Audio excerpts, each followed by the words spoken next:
नमस्कार। The follow up के इस लाइव में आप तमाम दर्शकों का स्वागत है। मेरा नाम संजय रंजन है और मेरे साथ इस लाइव में द फॉलो अप के पॉलिटिकल एडिटर जितेंद्र कुमार और मेरे सहयोगी मनोज पांडे मौजूद हैं। लगभग 30 घंटे तक चली घमासान के बाद परिमल नाथवानी जो एनडीए के समर्थित उम्मीदवार हैं, उनके पक्ष में रिटर्निंग ऑफिसर ने फैसला सुना दिया और इसके साथ ही परिमल नाथवानी के नामांकन को वैध मान लिया गया।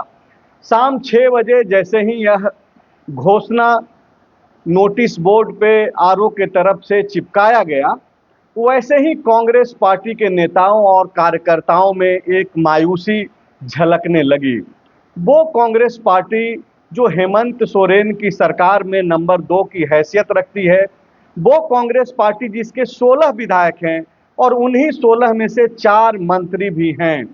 चारों मंत्री और तमाम दूसरे विधायक आज दिन भर सुबह से ही विधानसभा के परिसर में हंगामा करते रहे, विरोध करते रहे, इस बात की मांग करते रहे कि परिमल नाथवानी का नामांकन रद्द होना चाहिए। लेकिन जो तस्वीरें सामने निकल करके आई, जो वीडियो वायरल हो रहा है, फॉलो अप के जरिए भी आप तक सारे मामले पहुंच गए होंगे। आप देख रहे होंगे कि कांग्रेस निरीह प्राणी की तरह दिख रही थी। कांग्रेस जिसके पास इतनी संख्या है, जो सरकार में मंत्री है, सरकार चला रही है, वो कांग्रेस अब असहाय नजर आ रही थी। हालांकि आपको एक तस्वीर देर शाम जरूर महागठबंधन के प्रेस कॉन्फ्रेंस के बाद अब तक पहुंची होगी, कुछ बयान भी आप तक पहुंचा होगा। आप यह बोल सकते हैं, कमेंट कर सकते हैं कि आप लोग ऐसा क्यों बोल रहे हैं, तब जबकि महागठबंधन का साझा प्रेस कॉन्फ्रेंस तो आज ही शाम आया। आप उस प्रेस कॉन्फ्रेंस के अलावे के चीज़ों को समझिए और देखिए कि राजनीति में जो फोटो फ्रेम और जो बयानों में जो चीज़ें दिख रही हैं, क्या वही हो रहा है या फिर उसके पीछे भी कई सारी तस्वीरें उकेरी जा रही है। परिमल नाथवानी के नामांकन वैध होने तक बाबूलाल मरांडी जो नेता प्रतिपक्ष हैं, बीजेपी के चेहरा हैं आज के डेट में झारखंड में, वो विधानसभा परिसर में जो नेता प्रतिपक्ष का चैम्बर है वो डटे रहे। वैध नामांकन ठहराए जाने के बाद बाकायदा उन्होंने मीडिया में बयान भी दिया और उसके बाद की जो चीज़ें हैं आप तक पहुंची ही होंगी, जो लगातार हम लोग कवर कर रहे हैं। आज हम लोग जो बातचीत करने जा रहे हैं आज के इस लाइव में, जैसा कि कैप्शन आप पढ़ पा रहे होंगे कि महागठबंधन में अकेले पड़ गई है कांग्रेस। और क्या ये जो एकजुटता की बात हो रही है, साझा तस्वीरें जो दिख रही हैं आप तक पहुंच रही हैं, बयान जो दिख रहे हैं, क्या वो महज सिर्फ दिखावा के लिए है? ये सवाल क्यों पूछा जा रहा है और ये सवाल फॉलो अप आप तक क्यों लेकर के आ रहा है और उस पर हम लोग बातचीत क्यों कर रहे हैं? इसके लिए आज आपको जो दिन भर चीज़ें हुई और बीते 1 सप्ताह से चीज़ें जो घट रही हैं, उस पे जाना होगा। मंत्रियों के जो बयान हैं, जो नाराजगी है और जिस तरीके से जो विजुअल सामने आया कि आज का जो ये पूरा संघर्ष कांग्रेस पार्टी सड़क पे करती हुई दिखाई दी विधानसभा परिसर में, उसको क्या वाकई में महागठबंधन के जो दूसरे सहयोगी दल हैं उनका साथ मिला? इसका जवाब आप खुद तलाशिए, तराशिए विजुअल्स में, और हम लोग लाइव में चर्चा तो करेंगे ही करेंगे। तब जबकि कल देर रात एक इंटरव्यू आपने सुना होगा झारखंड मुक्ति मोर्चा के नेता और हेमंत सोरेन की कैबिनेट में जेएमएम कोटे के मंत्री योगेंद्र महतो का, तब जबकि वह दावा कर रहे थे कि वो तो सिर्फ 34 का ही गारंटी लेंगे। ठीक इसी तरीके की बात आज जब साझा जो एक प्रेस कॉन्फ्रेंस हुई, जिस प्रेस कॉन्फ्रेंस में महागठबंधन के एक सहयोगी दल राजद एक तरीके से अनुपस्थित ही रहा, पत्रकारों के सवाल के जवाब में कहा गया कि प्रदेश राजद के जो अध्यक्ष हैं संजय सिंह यादव, उनसे जरूर संपर्क किया गया था लेकिन वो अपने गृह क्षेत्र में थे, हुसैनाबाद में थे। लेकिन आप समझिए कि तब जबकि एक संकट से जूझ रही कांग्रेस को एकजुटता दिखाने की बात थी, राजद का कोई दूसरा प्रतिनिधि उस प्रेस कॉन्फ्रेंस में शरीक नहीं हुआ या फिर उस तरीके से सामंजस्य नहीं बैठाया गया। अब आप ये देखिए कि जो प्रेस कॉन्फ्रेंस से भी जो बातें निकली, मनोज पांडे जो फॉलो अप के प्रतिनिधि के तौर पे वहां पे मौजूद थे, इन्होंने बाकायदा प्रदेश कांग्रेस के अध्यक्ष से सवाल भी पूछा कि अब जबकि फिर से एक बार आप लोग एकजुट होकर प्रेस कॉन्फ्रेंस कर रहे हैं, क्या आप इस स्थिति में हैं कि 56 के 56 56 इसलिए बोल रहे हैं क्योंकि 56 विधायक अभी महागठबंधन के हैं और 56 विधायकों वाले महागठबंधन के मुखिया हेमंत सोरेन हैं। कांग्रेस पार्टी ने के का जो जवाब था 56 विधायकों के इंटैक्ट रहने पे, उसका जवाब इस तरीके से दिया गया कि वो सिर्फ 16 विधायकों की एकजुटता की ही बात कर सकते हैं। हालांकि बाद में इसका बचाव करने की कोशिश जरूर की गई झारखंड मुक्ति मोर्चा के तरफ से। सुप्रियो भट्टाचार्य ने कहा कि बाकी का 34 का गारंटी हमारा है, माले 2 का गारंटी जो उनके विधायक हैं और 4 का गारंटी आरजेडी लेगा। मतलब ये जो गारंटी है वो सामूहिकता में अब तक नहीं है, गारंटी भी अलग अलग लिया जा रहा है महागठबंधन के भीतर। तब जबकि परिमल नाथवानी परिणाम से पहले लगातार जीत रहे हैं। लगातार जीतने जैसा शब्द इस्तेमाल करने के पीछे की जो 5 बातें हैं वो भी मैं आपको बता देता हूं। आप सबसे पहले देखिए कि परिमल नाथवानी ने भाजपा को रोका उम्मीदवार देने से और खुद उम्मीदवार बने, पहली जीत। दूसरी जीत, गौरव वल्लभ जैसे शख्सियत जो प्रधानमंत्री के आर्थिक सलाहकार समिति के सदस्य हैं, वो नामांकन का फॉर्म ले रखे थे लेकिन उनको भी रोक दिया गया, दूसरी जीत। तीसरी जीत, नामांकन को वैध मान लिया गया, ठहरा दिया गया, तीसरी जीत। और चौथी जीत, मुख्यमंत्री हेमंत सोरेन से मुलाकात। मुख्यमंत्री हेमंत सोरेन से मुलाकात भी बहुत बड़ी बात है और बड़ा संदेश दिया है। और ऐसे में आप दूसरी तरफ कांग्रेस के तरफ देखिए कि लगातार कांग्रेस हारती हुई दिखाई पड़ रही है। पहले तो अब तक साझा प्रेस कॉन्फ्रेंस के साथ उम्मीदवार के नाम का ऐलान नहीं हुआ, एकजुटता की जो बातें हैं वो नहीं दिखाई पड़ रही हैं। आज के संघर्ष में दूसरे सहयोगी दलों का साथ नहीं मिला। कई ऐसे आधार हैं। चौथा कि आप देखिए कि 16 विधायकों का परेड कल होना है दिल्ली में। दिल्ली में कल कांग्रेस के सभी विधायकों को बुलाया गया है। स्थिति ऐसी है। एक और हार कांग्रेस को तब मिली थी जब भूपेश बघेल, छत्तीसगढ़ के पूर्व मुख्यमंत्री जो झारखंड कांग्रेस के प्रभारी हैं, वो जब प्रस्ताव दिए थे मुख्यमंत्री हेमंत सोरेन की मौजूदगी में कि विधायकों को बाहर ले जाया जाए, उसको खारिज कर दिया गया था। तो आप देखिए कि चीजें क्या चल रही हैं। आज हम लोग इसी पे बातचीत करेंगे और समझने की कोशिश करेंगे कि क्या वाकई में कांग्रेस 16 विधायकों के साथ ये जो 56 विधायकों की जो टोली है उसमें अकेले हो गई है क्या पार्टी? पूरी तरह अकेली हो गई है। और कांग्रेस को पॉलिटिक्स में जो हम समझते हैं, जो बयान और दावे से ज्यादा दलों के जो नेता हैं उनके बॉडी लैंग्वेज को समझना चाहिए जी। और कांग्रेस अगर झामुमो के बॉडी लैंग्वेज को नहीं समझ रही है तो ये कांग्रेस की मजबूरी है, या कांग्रेस समझ के भी कुछ नहीं बोल पा रही है तो उसकी ये मजबूरी है। लेकिन अगर कांग्रेस के बड़े नेता बॉडी लैंग्वेज को नहीं समझ पा रहे हैं तो यह बहुत दुखद और कांग्रेस के लिए ये कांग्रेस का ये अपना पार्ट है। और आज की जो सर, लेकिन कांग्रेस भले ही खुल करके बोल जरूर नहीं रही है, लेकिन आज जिस तरीके से कांग्रेस पार्टी ने एक्ट किया, रिएक्ट किया, जो तस्वीरें कैद हो गई और जो बाहर आ गई, जो विजुअल्स, और उसमें जो बातचीत जिस तरीके से जिन शब्दों का उपयोग हुआ, कांग्रेस पार्टी तो ये समझ रही है, मजबूरन मीडिया के सामने भले ही एकजुटता की बात कर रही है। तो वही मैं बताना चाह रहा हूँ, जिस समय कांग्रेस के चारों मंत्री राधा कृष्ण किशोर, दीपिका पांडे, शिल्पी नेहा तिर्की और इरफान अंसारी सचिव के कारण, रंजीत कुमार जो विधानसभा के प्रभारी सचिव हैं और राज्यसभा चुनाव के रिटर्निंग ऑफिसर हैं, उनके कार्यालय कक्ष के बाहर जिस तरह से भाजपा के जब कोई विधायक जैसे सीपी सिंह आए, नवीन जायसवाल आते थे या कोई कार्यकर्ता आता था, उस समय जिस तरह से वो रिएक्ट कर रहे थे, किस पर रिएक्ट कर रहे थे? मार्शल पर। यहाँ स्थिति एकदम क्लियर थी। गांव देहात में कहावत है, जो सास का पित्त सौतीन पर। तो ये लोग मार्शल पर और कर्मचारी पर खींच रहे थे, गुस्सा दिखा रहे थे। अरे वो छोटा सा प्यादा कर्मचारी मार्शल, उस पर आप क्या गुस्सा दिखा रहे हैं? अरे समझना ये चाहिए, जो देखिए तकनीकी रूप से अभी प्रभारी सचिव जो हैं वो इलेक्शन कमीशन के प्रतिनिधि हैं, लेकिन मूल रूप से किसके अधिकारी हैं? मूल रूप से वो राज्य सरकार के अधिकारी हैं। और राज्य सरकार के अधिकारी होने के कारण अगर रिटर्निंग ऑफिसर पर जिस तरह से कांग्रेस के नेताओं ने आरोप लगाया, तो उन्हीं के सरकार के अधिकारी पर कांग्रेस के नेता और मंत्री आरोप लगा रहे हैं, तो वो सीधा नहीं बोल के वही जो बात बोलेंगे, सास का गुस्सा सौतीन पर वाली स्थिति है।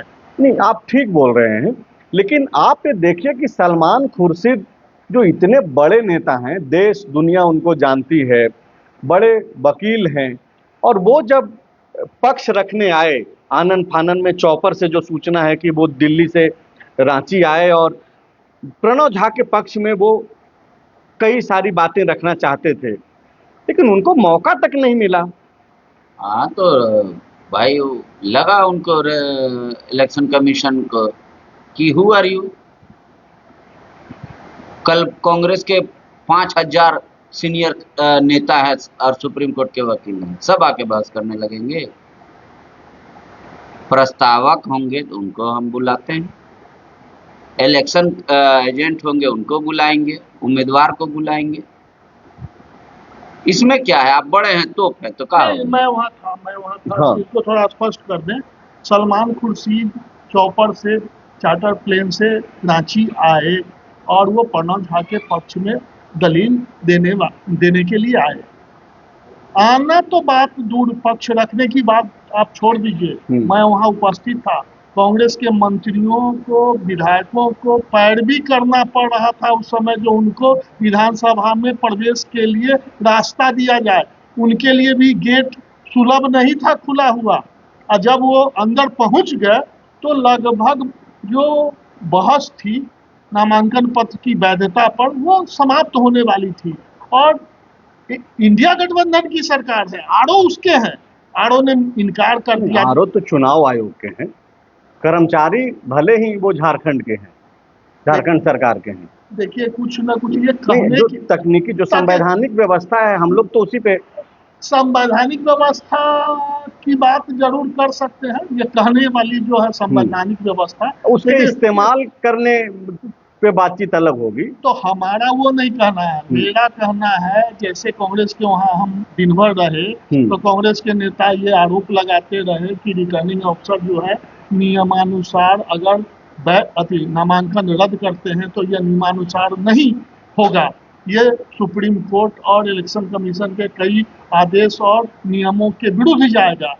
और वहीं पर वो ये आरोप लगा रहे थे, जो मध्य प्रदेश में बीजेपी की सरकार है, इसलिए वहाँ का जो रिटर्निंग ऑफिसर है मीनाक्षी नटराजन का नामांकन रद्द कर दिया और फुल स्पीड में नामांकन रद्द किया। तो आप और यहाँ जो टाइम डिले किया जा रहा था, आप एक जो बातचीत आई कि सलमान खुर्शीद समय के पहले नहीं आ पाए, इस वजह से उनको मौका नहीं मिला, लेकिन समय तो खूब दिया गया दूसरे पक्ष को। मैं उसका छिलका छुड़ाना चाहता हूँ। हाँ जी, छिलका ये छुड़ाना चाहता हूँ, जब आप आरोप लगा रहे हैं कि मध्य प्रदेश में भाजपा की सरकार है और भाजपा सरकार के दबाव में आके वहाँ के रिटर्निंग ऑफिसर ने नियम विरुद्ध तरीके से मीनाक्षी नटराजन का नामांकन रद्द कर दिया, उसमें बीजेपी और वहाँ की सरकार की भूमिका को पर आप आरोप लगा रहे हैं।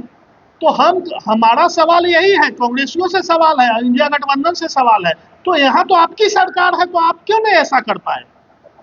तो उसका जवाब इन लोगों के पास है कि वहाँ डबल इंजन की सरकार है, केंद्र में भी बीजेपी की सरकार है, आरओ ऑब्जर्वर सब पे वो उंगली उठा रहे थे। मैं इसका लीगल पक्ष और टेक्निकल पक्ष भी जानता हूँ।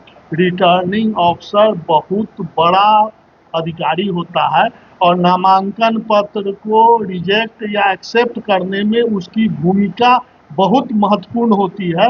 और अगर वो सोच ले जो ये सही और गलत है, तो इलेक्शन कमीशन को वो यहाँ रिजेक्ट करने के बाद सूचना दे देगा जो इन कारणों से मैंने इनका नामांकन रद्द कर दिया। तो फिर सवाल तो वही है ना कि ये जो असहाय जो दिख रही थी कांग्रेस पार्टी, तब जबकि आप बोल रहे हैं कि सलमान खुर्शीद जैसे नेताओं के लिए भी सुलभ दरवाजा खुला हुआ नहीं था। नहीं था। उनको 10-15 मिनट तक समय लगा, जो किस गेट से घुसाया जाए, कहां कैसे घुसाया जाए, आने में उनका विलंब हुआ, इस कारण से भी विलंब हुआ, और पहुंचने पर लगभग बहस हो चुकी थी।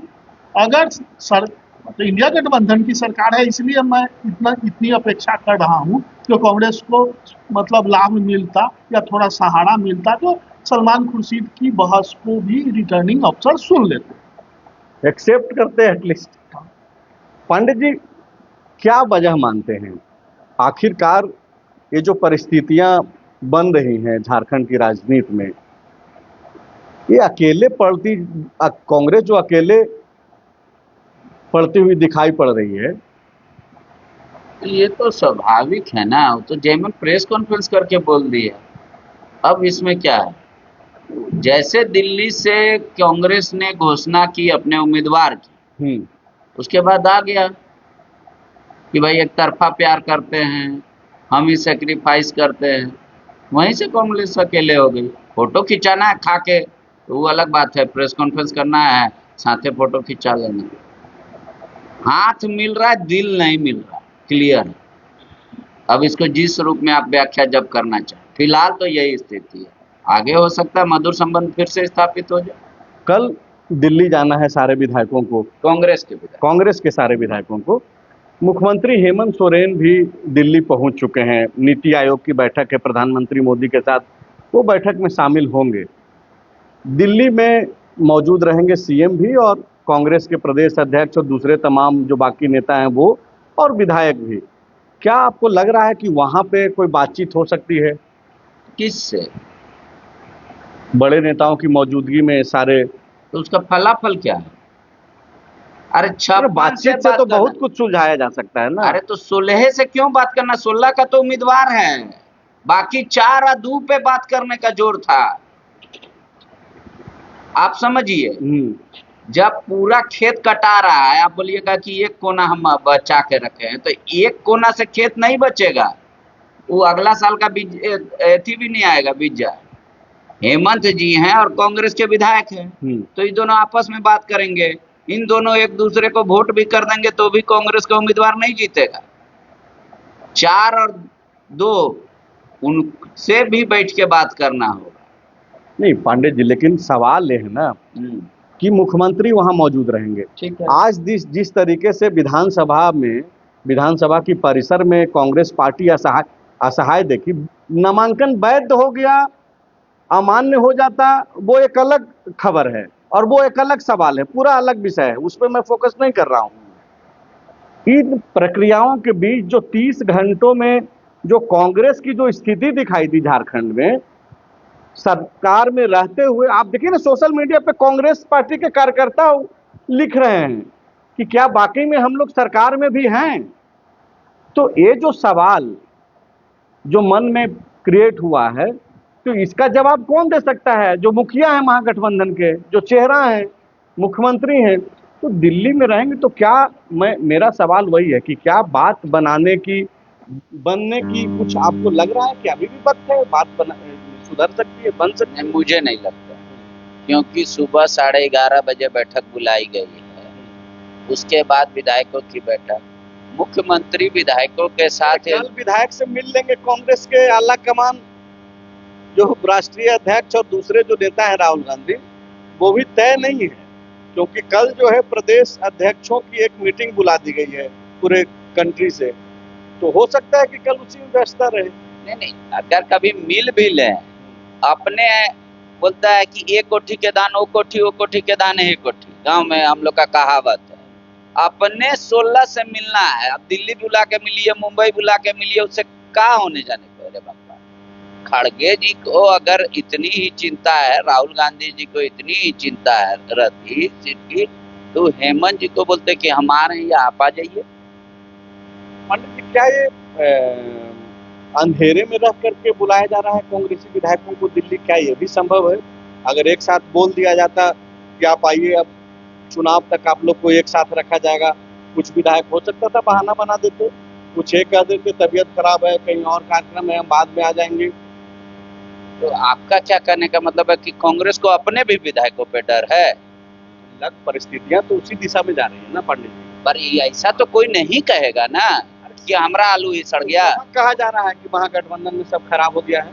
ये तो हम लोग बातचीत कर रहे हैं कि जो चीजें दिखाई पड़ रही है, नहीं कहने से बयान से थोड़े खबर हमने कहा ना कि डार्क में रख के अगर एक साथ बुलाते तो कुछ बीमार पड़ जाते, और अभी तक दिल्ली में रही है, सीधा 18 तारीख को आप चार्टर्ड प्लेन से लॉन्च कीजिएगा रांची, तो ऐसा नहीं कर सकती है ना कांग्रेस, चाहे उसका भविष्य जो भी हो।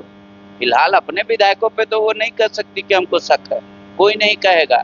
अब कोई विश्वास नहीं। पहले जिस तरीके से खबर आई कि विधायकों को शिफ्ट कराया जा रहा है, लेकिन बाद में इस लाइन को जो है उसको सुधारा किया गया और बोला गया कि नहीं, सारे लोग जाकर के शिकायत करेंगे, बताएंगे झारखंड की यथा स्थिति से अवगत कराएंगे और चुनाव आयोग भी जाएंगे।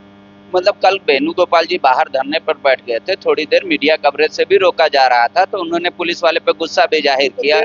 हाँ, तो अब ये लोग बैठेंगे। देखिए, आप कहते हैं ना बात की कुटाई और भूसा की कुटाई में कुछ नहीं। बात ये है कि 56 के 56 एक दिशा में सोच रहे हैं कि नहीं। 28 के जिम में एक लगाइए, 28 के जिम में एक लगाइए। अगर ये ठीक है तो सब ठीक है। दिख रहा है कि एक यहाँ तो इस मामले में तो बयानों में भी एकजुटता दिखाई नहीं दे रहा है। मतलब यहाँ तो बोला जा रहा है कि भाई, और स्पष्टता के साथ बोला जा रहा है। झामुमो की तरफ से कहा जा रहा है कि हम 34 की गारंटी लेंगे, बाकियों के साथ नहीं, ये कोई भी नेता हेमंत सोरेन के अलावा 56 की गारंटी नहीं ले सकता। हेमंत सोरेन को आना चाहिए सामने और कहते कि हम 56 की गारंटी ले रहे हैं, 56 का लीडर हम हैं। अब वो सामने फिर क्यों आएंगे? बात है कि हेमंत सोरेन अगर गारंटी ले चुके होंगे, लिए तभी तो फॉर्म भरा है, उनके नॉमिनेशन में गए। मैं वही बोल रहा हूँ। तो बाकियों को क्यों नहीं भरोसा हो रहा है? अरे कांग्रेस से आपने पूछा ना, आज प्रदेश कांग्रेस के अध्यक्ष थे, आपने क्या पूछा था? दर्शकों को हूबहू बताइए। हिस्ट्री से भरोसा नहीं हो रहा है, इतिहास भरोसेमंद लायक नहीं है, इस वजह से भरोसा नहीं हो रहा है। कल्पना जी तो साइन कर दी प्रणब झा में, मुख्यमंत्री स्वयं उपस्थित थे, 56 को बुला के खाना खिलाया और कहा कि हमारे गठबंधन के 2 उम्मीदवार हैं। अब इससे ज्यादा हेमंत जी क्या कहें? अब रही बात कि आपने जो प्रदेश कांग्रेस के अध्यक्ष से जो सवाल पूछा, मैंने बोला कि भाई आप लोग तो यादा कदा मतलब सीजनल बीमारी टाइप का ज्वाइंट प्रेस कॉन्फ्रेंस दिखता है 5 साल में। बहुत मेरी तो मतलब कई पत्रकारों की ये मतलब एक्सपेक्टेशन था कि ज्वाइंट वेंचर से ही उम्मीदवारों का नाम ऐलान होगा। खैर नहीं हुआ, कोई बात नहीं, आप लोग का डिसीजन है। लेकिन अभी भी बैठक में आरजेडी गायब है, इसकी वजह क्या है? तो उन्होंने कहा कि प्रदेश अध्यक्ष बिजी हैं। ये हालांकि वो संतोषजनक नहीं था। प्रदेश अध्यक्ष अपने रिप्रेजेंटेटिव के तौर पे यहाँ आरजेडी कार्यालय में उनके नेता भरे हुए हैं, किसी को भेज सकते थे। दूसरी बात, मैंने कहा कि अब जब सब कुछ हो गया, सब ठीक, हाँ, जैसा आप लोग दिखाना चाह रहे हैं, हाँ, तो क्या अब आपको गारंटी दिल के अंदर है, आप गारंटी दे सकते हैं? ये शब्द गारंटी इसलिए चल रहा है क्योंकि हर जगह मोदी जी कहते हैं मोदी की गारंटी। तो मैंने कहा क्या प्रदेश अध्यक्ष की गारंटी है कि 56 इंटैक्ट हैं? तो उन्होंने कहा नहीं, 16 हम इंटैक्ट हैं। तब फिर सुप्रियो जी ने कहा 34 इंटैक्ट हैं। फिर मनोज जी थे, वो कहे कि हम 2 इंटैक्ट हैं। केशव महतो जो प्रदेश कांग्रेस के अध्यक्ष हैं वो कंफ्यूज्ड हैं। कंफ्यूज्ड क्या कहेंगे उनको? आप ये भी कह सकते हैं कि वो ठीक ठाक बोल रहे हैं, जो स्थिति है उसके अनुरूप बोल रहे हैं। नहीं, टेक्निकली भी वो सही बोल रहे हैं कि वो तो भाई कांग्रेस के ना प्रदेश अध्यक्ष हैं, तो कैसे ले लेंगे 56 का? वो 56 का नेता तो एक ही है, बाकी तो अपना सुलह का नेता है। तो फिर हेमंत सोरेन तो मौजूद थे, उनकी पत्नी और गांडे से जो विधायक हैं कल्पना मुर्मू सोरेन, वो प्रस्तावक बन चुके हैं प्रणब झा के।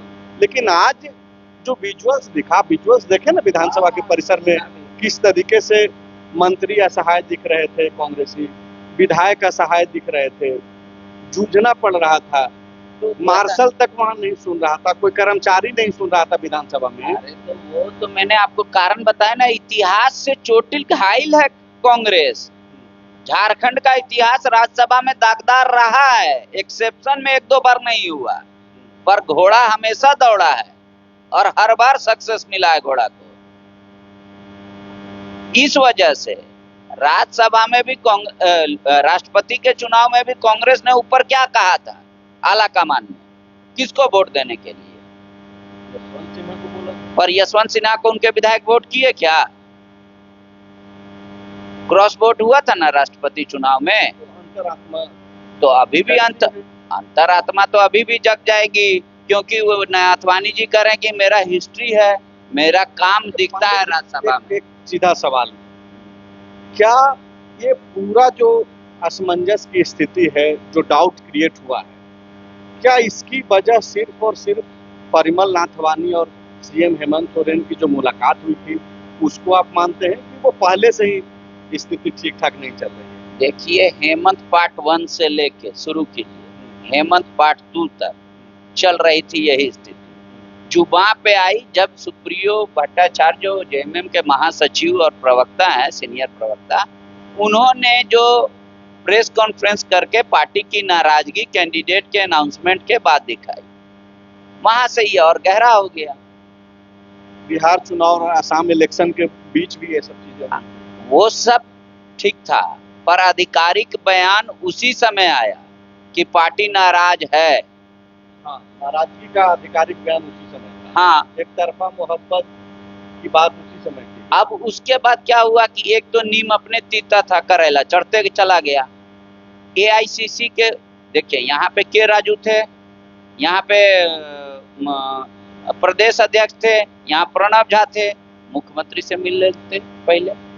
भूपेश बघेल जब आए तब मुलाकात हुई। ये लोग इंतजार करते रहे और परिमल नाथवानी ने मुलाकात कर लिया बीच में। अब हम कैसे कहे कि इंतजार करते रहे? इन लोगों ने नहीं सोचा होगा। तो उनका बयान है पांडे जी कि हम लोग इंतजार कर रहे हैं मुख्यमंत्री के फैसले का। तो मतलब इनका कहना है कि लोग इंतजार, मुख्यमंत्री से मिलना चाह रहे थे, मुख्यमंत्री ही नहीं मिले।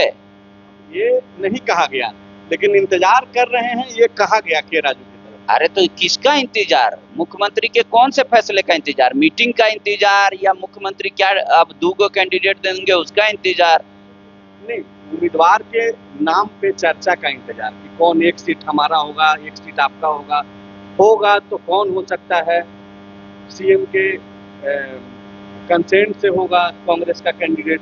ये जो प्रक्रियाएं चल रही थी और उसके बीच जो देर रात में अनाउंसमेंट कर दिया गया दिल्ली से कांग्रेस के तरफ से, उस पे मैं पूछ रहा हूँ। तो उसके बाद जो प्रकरण हुआ आपने बता दिया, फिर परिमल नाथवानी जी आके मिल लिए तो और तीता हो गया बात।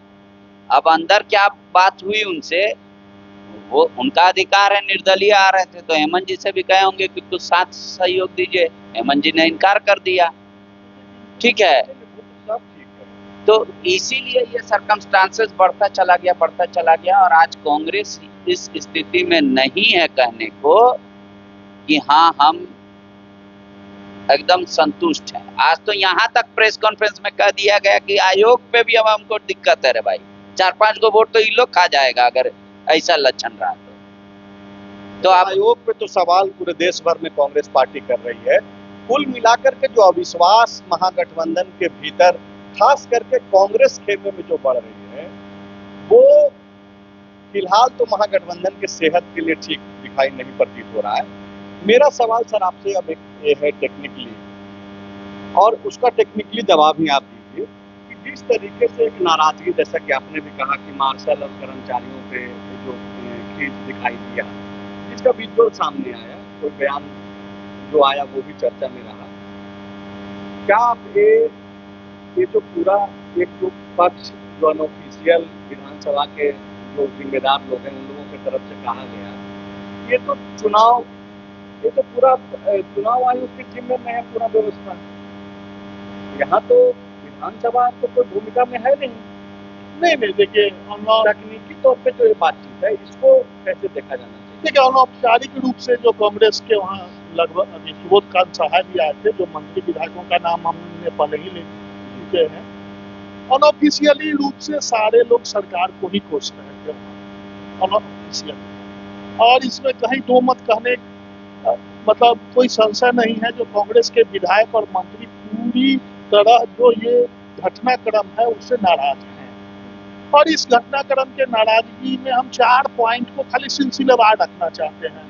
आप बिहार, असम और बंगाल का तो छोड़ दीजिए, वो पहले ही संकेत कर चुका है जो इंडिया गठबंधन के झारखंड में दरार कितना बढ़ चुका था।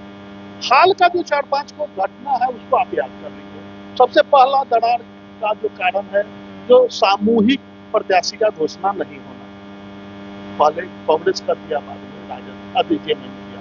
शुरुआत तो कांग्रेस ने ही की। वो कौन किया? ये जब दिन नहीं मिलता है ना, जैसे आपसे मेरा दुश्मनी है तो हम कहेंगे आप बाल क्यों ऐसा मतलब झाड़ लिए हैं, चश्मा आप उजला क्यों पहनते हैं भाई, रंगवाए कहे नहीं, वो बहुत वो सब कहने के लिए होता है। दूसरा आप देखिएगा जो महत्वपूर्ण बिंदु है, जब परिमल नाथवानी के नामांकन पत्र में त्रुटि थी और उसको कांग्रेस ने उस पर आपत्ति की, तो जेएमएम और राजद का साथ क्यों नहीं मिला अगर दिल मिल रहा। तीसरा, आज कांग्रेसियों ने जब वहां प्रदर्शन किया तो वहां पर उसमें जेएमएम हो, राजद हो, माले हो, उसके भी कार्यकर्ता नेता क्यों नहीं पहुंचे। चौथा, जो सबसे सामान्य काम है, जो हर दल का नेता अपने ऑफिस में बैठकर सोशल मीडिया पर बयान देकर एक बयान जारी कर देता है तुरंत, एक छोटी सी घटना पर वो एक कुछ नहीं करता, वो एक बयान तक किसी ने जारी नहीं किया कि परिमल नाथवानी के नामांकन पत्र को रद्द किया जाना चाहिए। और एक आप इसको भी वॉच कर सकते हैं, हर चीज बोला नहीं जाता है। कल परिमल नाथवानी ने अपना जवाब दिया, फ्लाइट पकड़ा, चल दिया दिल्ली। आत्मविश्वास देखिए। और यहाँ बीजेपी और कांग्रेस के कार्यकर्ता, नेता, मंत्री सब भीड़ रहे। तो इसको हम अंतिम चुप कौन है, जेएमएम, राजद, माले। तो राजनीति में जो हम समझते हैं आप भी समझते हैं, कोई नया चीज नहीं कहने जा रहे हैं। जो या तो कांग्रेस के लोग अनाड़ी हैं राजनीति के, या खिलाड़ी। अनाड़ी आदमी हम नहीं समझ में आ रहा है जो उनको अनाड़ी तो नहीं है तो खिलाड़ी है, तो खिलाड़ी हैं तो खेल कर रहे हैं, तो खेल में तो भाई कभी आप जीतिएगा भी, कभी हारिएगा भी, तो वही हाल। जवाब हम देना चाह रहे हैं। कांग्रेस की घोर आपत्ति इस बात को लेकर है कि कल 11:30 बजे फैसला हो जाना चाहिए था। नहीं, कल ही। ठीक है, आज तो टाइम दे दिया गया था ना। तो यही गलत दिया ना, करा मध्य प्रदेश में तो टाइम नहीं दिया आरओ ने।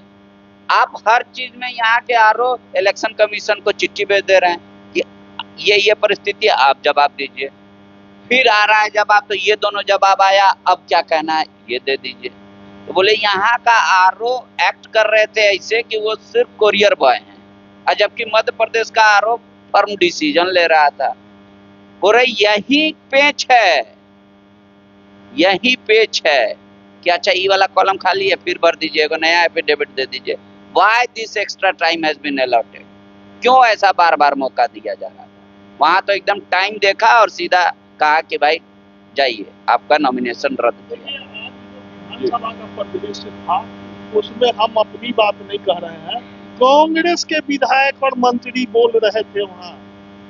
जो आज जो सचिव के कार्यालय कक्ष के बाहर प्रणव झा के पक्ष में जो जितना जोर से चिल्ला रहे थे, बगल में कांग्रेस के मंत्री दूसरे और विधायक कह रहे थे कि जो आज पक्ष में चिल्ला रहे हैं वही सबसे ज्यादा नाथवानी के पक्ष में जाएंगे। ये कांग्रेस के अंदर की स्थिति है।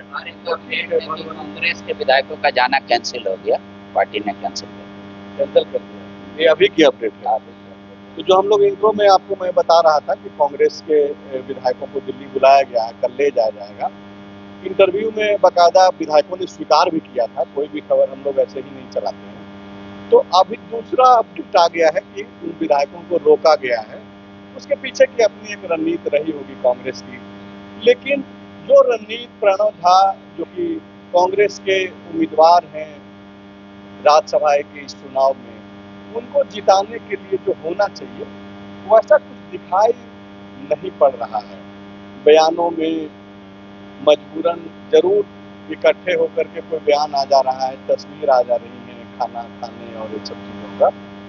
लेकिन अगर आप बातचीत करें, जो हम लोगों का काम है, यही पेशा है, तो उसमें स्पष्ट दिखाई पड़ रहा है कि आपस में जैसा पांडे जी बोल रहे हैं कि हाथ मिल रहा है, दिल नहीं मिल रहा है।